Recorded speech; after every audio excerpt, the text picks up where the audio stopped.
우리가 햇빛이 잘 들지 않은 지하실 방에 있다고 여러분 한번 생각을 해보세요. 햇빛이 잘 들지를 않으므로 방은 눅눅하고 벽에는 곰팡이가 피어 있을 것입니다. 공기도 잘 통하지를 않아서 건강에는 매우 안 좋을 것입니다. 그런데 지하실 방에 창문이 하나 생기면 어떻게 될까요? 그러면 햇빛이 들어오면서 눅눅했던 방도 뽀송뽀송해지고 곰팡이도 사라질 것입니다. 신선한 공기가 들어오면서 사람들이 건강도 되찾게 될 것입니다. 이런 일이 이사야 60장에서 일어났습니다. 유다 백성이 바벨론에서 포로 생활을 할 때는 말할 수 없는 고통 중에 살았습니다. 이사야는 그때를 빛이 들지 않는 지하실 방에 사는 것에 비유했습니다. 2절을 보시면은 보라 어둠이 땅을 덮을 것이며 캄캄함이 만민을 가리려니와. 어둠이 땅을 덮고 캄캄함이 만민을 가리는 것이 지하실 생활이 아닙니까? 유다 백성들은 빛이 들어오지 않은 캄캄한 지하실과 같은 바벨론에서 70년 동안을 고통을 당했습니다. 그런데 어둠이 땅을 덮고 있던 유다 백성에게 어느 날 갑자기 한 줄기 빛이 임했습니다. 바사의 고레스 왕이 일어나서 바벨론을 멸망시키고 유다 백성을 고국으로 돌아가도록 했으니 그것이 유다 백성에게 구원의 빛임에 틀림없죠. 그러나 유다 백성에게 비치는 그 빛은 고레스 왕이 비춰주는 빛이 아닙니다. 2절에 보면 오직 여호와께서 내 위에 임하실 것이며 그의 영광이 내 위에 나타나리니 했습니다. 유다 백성에게 비춰주는 그 빛은 하나님이 비춰주는 빛입니다. 캄캄한 바벨론에서 고통당하던 유다 백성에게 하나님의 영광이 임하고 하나님이 비춰주시는 구원의 빛이 임했습니다. 1절에 일어나라 빛을 발하라. 이것은 바벨론에서 고통당하는 유다 백성에게 하나님이 명령하는 것입니다. 달이 태양으로부터 빛을 받지 않고 스스로는 빛을 비출 수가 없습니다. 마찬가지로 유다 백성도 하나님으로부터 빛을 받지 않고 스스로는 빛을 비출 수가 없습니다. 일어나서 빛을 발하라는 것은 바벨론에서 고통당하는 유다 백성에게 하나님이 비춰주시는 구원의 빛이 임했으니 일어나서 그 빛을 비추라는 말입니다. 그런데 여기서 우리가 명심해야 할 것이 있습니다. 그것은 하나님이 비춰주시는 이 구원의 빛은 단순히 유다 백성을 바벨론에서 구원하는 빛이 아니라는 것입니다. 여기서 빛은 뭐냐? 이 빛은 바로 빛으로 오신 예수 그리스도를 가르칩니다. 내 빛이 이르렀고 여호와의 영광이 내 위에 임하였다는 말은 바로 빛 대신 예수님이 하나님의 영광으로 임했다는 말입니다. 사도 요한도 예수님을 빛으로 소개했습니다. 요한복음 1장 9절 한번 같이 볼까요? 다 같이 한번 읽어봅시다. 시작. 여기 있습니다.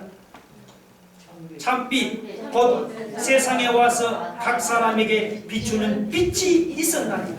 자, 여기서 빛은 빛으로 오신 예수님을 가르칩니다. 예수님도 당신을 빛이라고 말씀했습니다. 요한복음 8장 12절을 볼까요? 읽어봅시다. 시작. 예수께서 또 말씀하여 이르시되 나는 세상의 빛이니 나를 따르는 자는 어둠에 다니지 아니하고 생명의 빛을 얻으리라. 오늘 본문 1절에서 내 빛이 이르렀고라는 말도 예수님이 빛으로 세상에 오신 것을 말씀하고 있습니다. 2절 보면은 보라 어둠이 땅을 덮을 것이며 캄캄함이 만민을 가리려니와. 이것은 바벨론에서 고통당하는 유다 백성의 상태를 가르치기도 하지만 그보다는 죄 아래 사로잡혀서 고통당하는 세상 사람들을 가르칩니다. 예수님이 오시기 전에 죄에 사로잡혀 고통당하던 세상의 모습이 바로 어둠이 땅을 덮고 캄캄함이 만민을 가리는 것 같았습니다. 그런데 죄로 어두워지고 죄로 캄캄한 이 세상에 빛 되시는 예수님이 찾아오셨습니다. 1절 하반절에 이는 내 빛이 이르렀고 여호와의 영광이 내 위에 임하였음이니라 했습니다. 2절 하반절에 오직 여호와께서 내 위에 임하실 것이며 그의 영광이 내 위에 나타나리라고 했습니다. 죄로 어두워진 세상에 예수님이 빛으로 임했다는 말입니다. 아담이 타락한 후에 이 세상은 하나님의 빛을 상실했습니다. 그때 사람들의 마음은 어둠만이 가득했습니다. 우리 예수 믿는 신자도 예수님을 만나기 전에는 우리도 어둠이었습니다. 그런데 어둠으로 덮여있던 마음에 예수님이 빛으로 찾아오셨습니다. 그래서 죄로 어두워져 있던 우리의 마음이 예수 그리스도께서 비춰주시는 구원의 빛과 진리의 빛으로 우리 마음이 가득 차게 되었습니다. 여러분, 죄 아래 있던 우리에게 구원의 빛이 비치고 진리의 빛이 비쳤습니까? 그러면 일어나서 우리가 받은 그 빛을 어두운 세상에 비춰야 합니다. 일어나라 빛을 발하라는 이 말이 바로 그런 뜻입니다. 달이 태양으로부터 빛을 받아 지구에 비추듯이 우리 예수 믿는 신자도 예수 그리스도로부터 받은 이 복음의 빛, 구원의 빛을 죄에 갇혀있는 어두운 세상을 향해 비춰야 합니다. 여러분, 세상이 죄악으로 캄캄하다고 낙심하지 맙시다. 어둠이 아무리 깊어도 빛이 비치기만 하면은 어둠은 즉시 물러갑니다. 힘들어도 예수 믿는 우리 한 사람 한 사람이 복음의 빛을 바로 비출 수 있기를 바랍니다.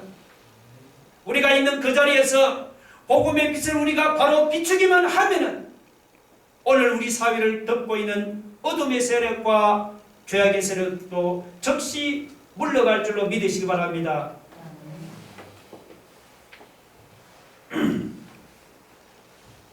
이 절을 보면은 바벨론에서 포로 생활을 하던 유다 백성은 온통 어둠과 캄캄함으로 덮여 있었습니다.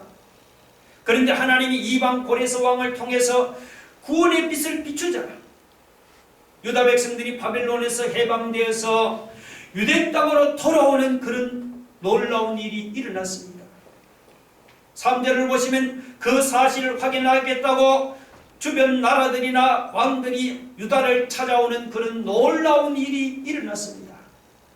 3절 보면 나라들은 내 빛으로 왕들은 비치는 내 광명으로 나오리라고 했습니다. 그렇다고 이방 나라나 이방 왕들이 실제로 유다를 찾아왔다는 그런 말이 아닙니다. 3절 이것은 신약시대에 이루어질 일을 비유적으로 표현한 것입니다. 신약시대에 예수 믿는 신자가 복음의 빛을 비추면 예수님을 모르는 이방 나라들이나 이방의 왕들이 예수님 앞으로 나온다는 그런 말입니다. 그뿐이 아니죠. 여러분, 그 밑에 4절을 한번 보세요. 내 눈을 들어 사방을 보라. 무리가 다 모여 내게로 오느니라.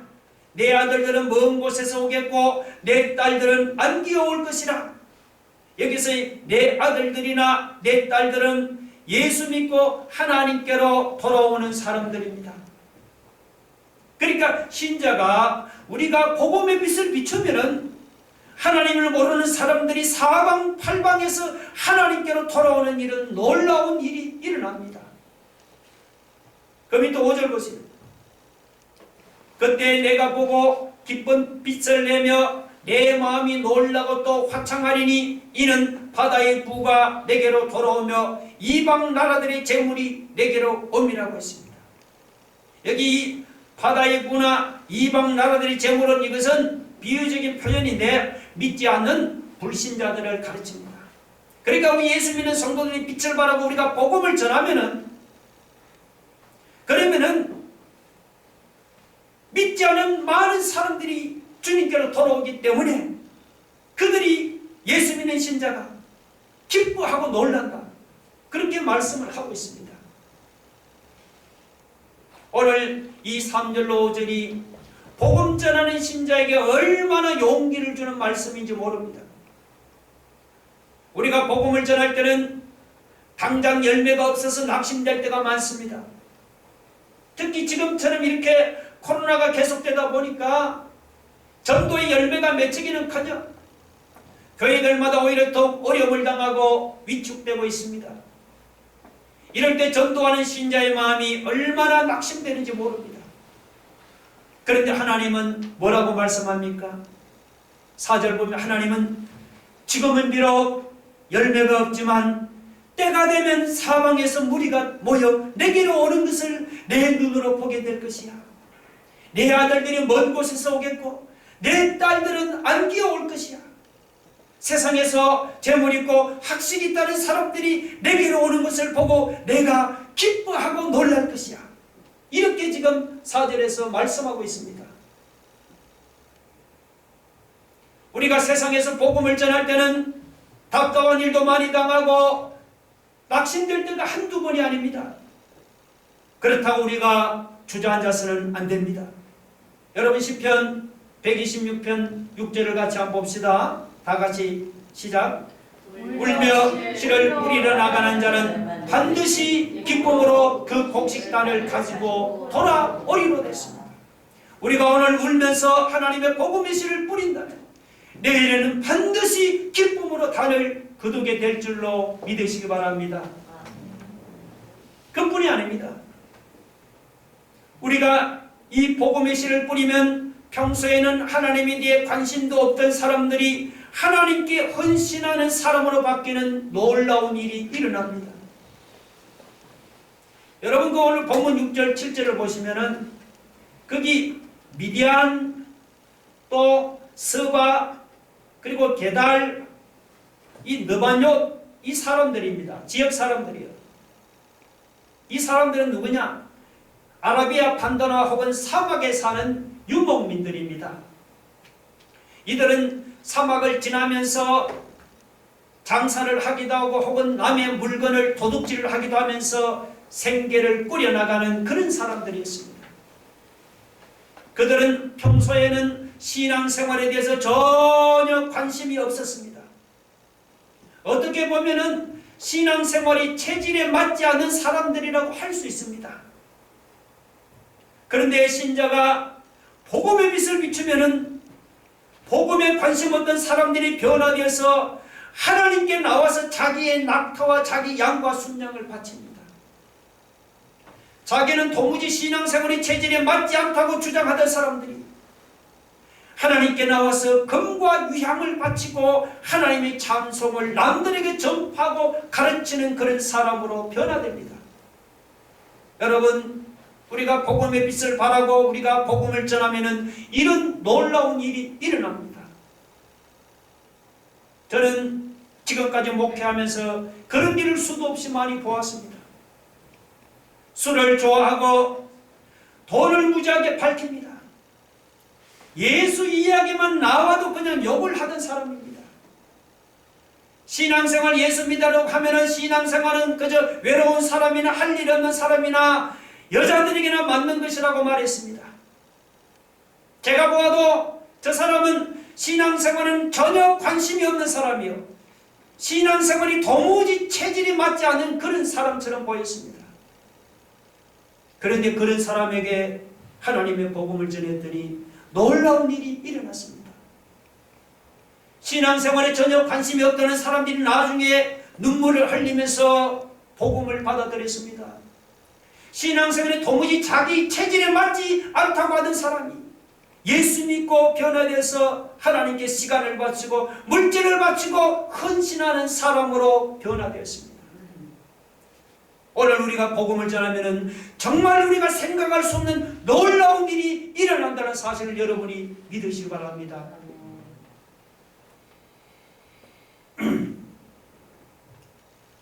지금까지 유다 백성은 별 볼 일 없는 백성이었고 실패한 인생들이었습니다. 그도 그럴 것이 바벨론에 사로잡혀 가서 노예 생활을 하는 유다 백성에게 무슨 별 볼 일이 있으며 무슨 대단한 일이 있겠습니까? 그런데 놀랍게도 하나님은 이런 별 볼 일 없는 유다 백성을 향해서 7절 끝에 보면 뭐라고 합니까? 내가 내 영광의 집을 영화롭게 하리라고 말씀했습니다. 하나님은 별 볼 일 없는 유다 백성을 향해서 내 영광의 집이라고 자랑했습니다. 말로만 자랑하고 끝낸 것이 아닙니다. 내가 내 영광의 집을 영화롭게 하겠다고 약속했습니다.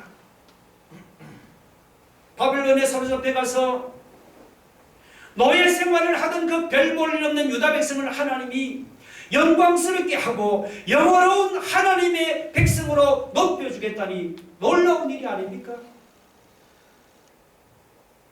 그러면 어떻게 하면은 그 별 볼 일 없는 유다 백성이 영광스럽고 영화로운 하나님의 백성으로 위상이 높여질 수가 있겠습니까? 그것은 유다 백성이 노예 생활을 하던 바벨론에서 해방되어서 본국으로 돌아가면은 위상이 높아졌다고 말할 수가 있지요.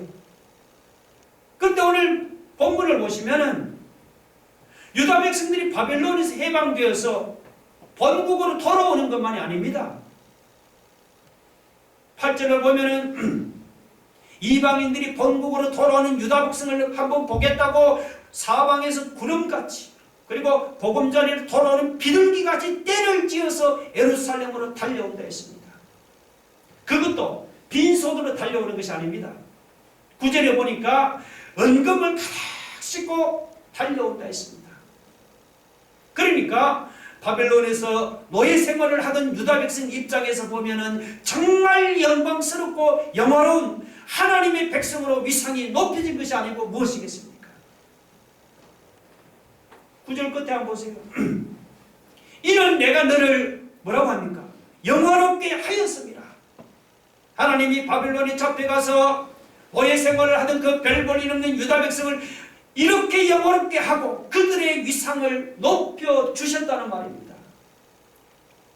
그런데 여러분, 이것은 구약시대 유다 백성에게서 이루어진 말씀이 아닙니다. 이것은 바로 신약시대에 와서 우리 예수 믿는 신자에게서 온전히 이루어진 말씀입니다. 여러분, 고린도전서 1장 25절 한번 볼까요? 다 같이 한번 읽어봅시다. 시작. 형제들아, 너희를 부르심을 보라. 육체를 따라 지혜로운 자가 많지 아니하며 능한 자가 많지 아니하며 문벌 좋은 자가 많지 아니하도다. 자, 이것은 사도 바울이 고린도 교인들에게 하는 말이에요. 사도 바울이 볼 때는 고린도 교인들이 예수 믿기 전에는 어땠습니까? 그들은 지혜로운 자가 많지 않았고 능한 자도 많지 않았고 문벌 좋은 자도 별로 없었습니다. 자, 이것을 오늘 본문의 이사의 표현으로 바꾸면은 고린도 교인들이 예수님을 믿기 전에는 그냥 그렇고 별 볼일 없는 사람들이었다는 그런 말입니다. 그런데 저렇게 별 볼일 없는 사람들이 예수 그리스도를 믿고 난 후에는 별 볼일이 있는 사람으로 바뀌었습니다. 그리고 그랬던 사람들이 예수님 믿고 난 후에는 영광스럽고 영원한 위상으로 높아진 것입니다. 여러분, 할렐루야. 그렇다고 이것이 고린도 교인들에게만 해당하는 것이 아닙니다. 이것은 우리 예수 믿는 모든 신자에게 해당하는 것입니다. 옛날 평안도 정주에 시각장애인이면서 박수무당이라는 백사겸이라는 사람이 있었습니다. 그런데 그 무당이 어느 날 선교사의 전도를 받고 예수님을 믿게 되었습니다. 그가 예수를 믿고 열심히 그가 예수를 믿었더니 그 시각장애인이요 박수무당인 그 아들들 중에 연세대학교 초대 총장인 백낙준 박사가 나왔습니다. 굳이 우리나라 교회사를 덜먹거릴 필요가 없습니다. 여러분이나 혹은 여러분 주변에도 예수 믿고 변화된 사람들이 얼마나 많습니까? 어떤 사람은 맨날 술독에 쩔어서 살다가 예수 믿은 후로 그냥 술을 끊고 완전히 새 사람으로 변하게 했습니다. 어떤 사람은 인생을 포기하고 자살하려고 하다가 예수 믿은 후에 하루하루를 기쁨으로 살아가는 사람으로 변하게 했습니다. 뭐 굳이 다른 사람들을 예로 들 필요가 어디 있습니까? 아마 어쩌면 여러분 자신이 그런 간정의 주인공인지 모릅니다. 오늘 7절 끝에 보면 내가 내 영광의 집을 영화롭게 하리라 했습니다. 9절 끝에도 이는 내가 너를 영화롭게 하였음이라. 여기다가 여러분의 이름을 넣어보시오. 내가 이스라엘을 영화롭게 하였느니라. 할렐루야. 별 볼 일 없고 그냥 그렇고 그런 사람이 예수님을 믿었더니 하나님께서 이렇게 영광스럽고 이렇게 영화로운 사람으로 위상을 높여주셨습니다. 현재 우리가 처한 위치가 그렇고 그렇고 별 볼 일 없습니까? 그렇다고 현재 우리가 처한 그렇고 그렇고 별 볼 일 없는 그 위치만 보고 우리가 좌절하거나 낙심하지 맙시다. 여러분, 우리가 믿는 하나님이 어떤 분이십니까? 오늘 우리가 믿는 하나님은 그렇고 그렇고 별 볼 일 없는 우리를 영광스럽고 영원한 위치로 우리의 위상을 높여주실 수 있는 분이십니다. 여러분, 그 사실 믿습니까? 예. 그러면 내가 참 상황만을 바라보지 마시고 하나님을 바라보시기 바랍니다. 우리가 믿음으로 하나님을 바라보고 우리가 믿음으로 하나님의 말씀을 붙들고 살아가면은 여러분, 별 볼 일 없는 내 인생도 하나님께서 영광스럽고 영원한 위상으로 높여주실 줄로 믿으시기 바랍니다.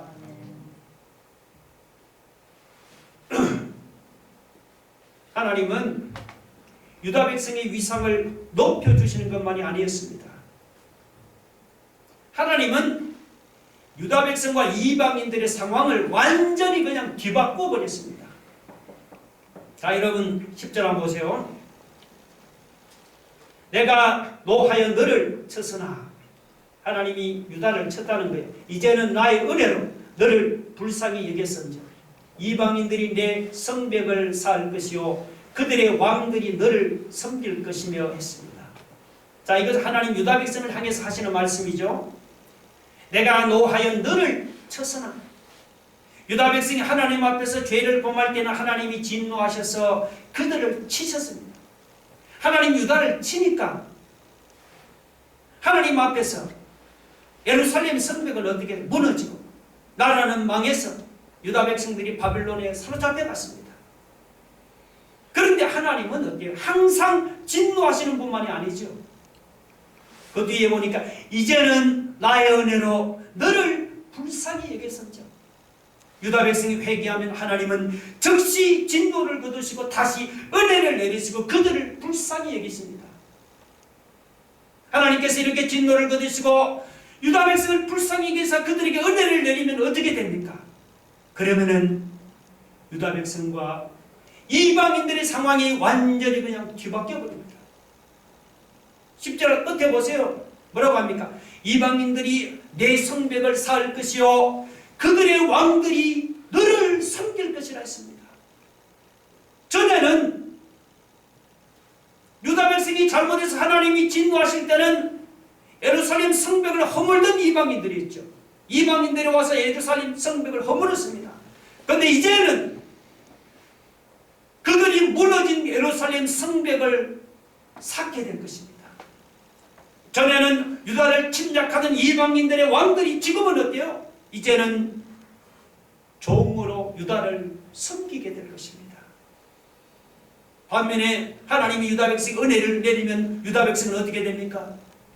전에는 바빌론이 침략을 당해서 예루살렘 성벽이 무너지고 나라가 망해서 바빌론으로 사로잡혀갔던 유다 백성이 이제는 본국으로 돌아와서 평안하게 잘 살아갈 것입니다.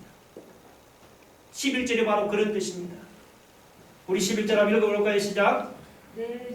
내 성문이 항상 열려 주야로 닫히지 아니하리니 이는 사람들이 내게로 이방 나라들의 재물을 가져오며 그들의 왕들을 홀로 이끌어오리라.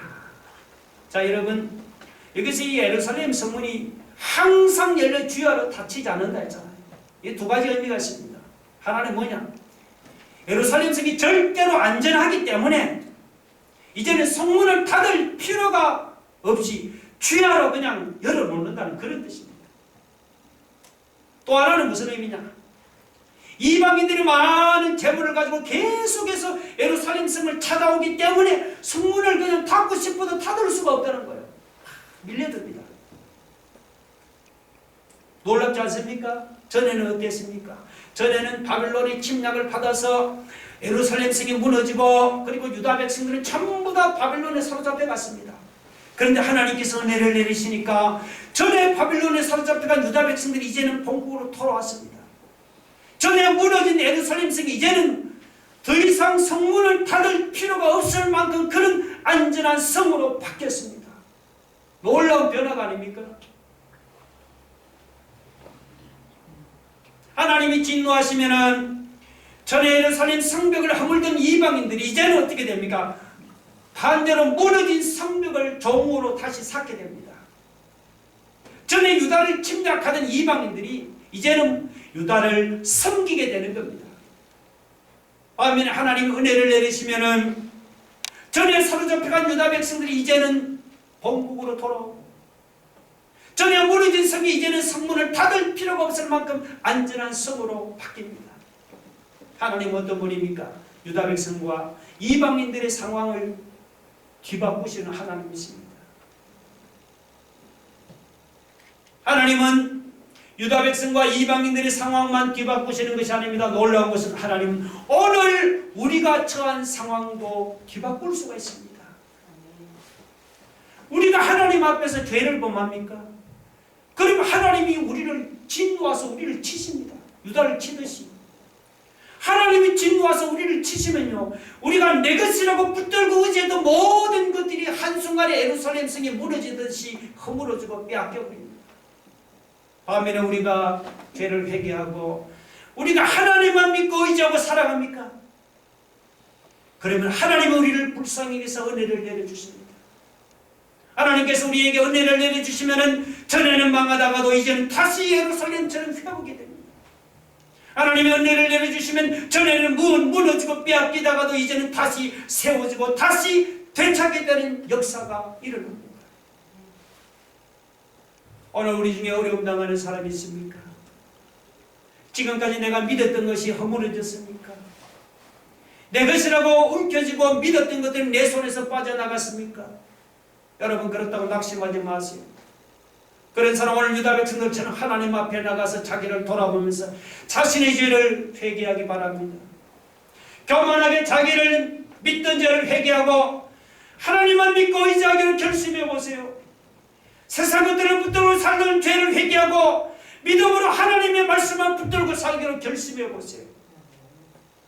그러면 전에 허물어버린 것을 하나님이 다시 세워주십니다. 전에 빼앗긴 것을 다시 되찾아 주십니다. 우리 하나님 어떤 분이시라고요? 하나님은 우리의 상황을 뒤바꿀 수 있는 분이심을 믿으시기 바랍니다. 다 같이 여러분 눈을 감고 가슴에 한번 두 손을 모아보세요. 여러분, 우리가 회개하고 하나님만 믿고 의지하면은 전에 허물어버린 것을 하나님이 세워주시고 전에 빼앗긴 것을 하나님 되찾아 주십니다. 하나님은 우리의 상황을 뒤바꿀 수 있는 분이세요. 하나님을 우리가 붙잡고 살아가면은 별 볼일 없는 내 인생도 하나님이 영광스럽고 영원한 위상으로 높여주십니다. 하나님은 우리의 위상을 높여주시는 분이에요. 우리가 이 자리에서 복음의 빛을 바라면은 사방에서 무리가 주님께 나오고 신앙생활에 전혀 관심이 없고 신앙생활에 자기 체질에 맞지 않은 사람이 주님께로 나오는 놀라운 일이 일어납니다. 여러분, 우리가 세상의 죄악으로 캄캄하고 낙심하지 마시고 오늘 설교자님처럼 일어나라 빛을 비추라. 우리가 일어나서 복음의 빛을 비추면은 어둠의 세력과 죄의 세력이 즉시 물러갈 줄 믿습니다. 우리 말씀을 생각하며 한번 나가 잡은 통솔에 기도하겠습니다. 할렐루야. 하나님 아버지 하나님, 주님 일어나 빛을 받아. 아버지 하나님, 우리가 일어나서 복음의 빛을 비추면 사방에서 우리가 주님께 신앙생활의 체질에 맞지 않으시는 관심이 없는 사람들이 그러면 주님께로 나오는 놀라운 일이 일어난다고 했습니다. 하나님, 우리가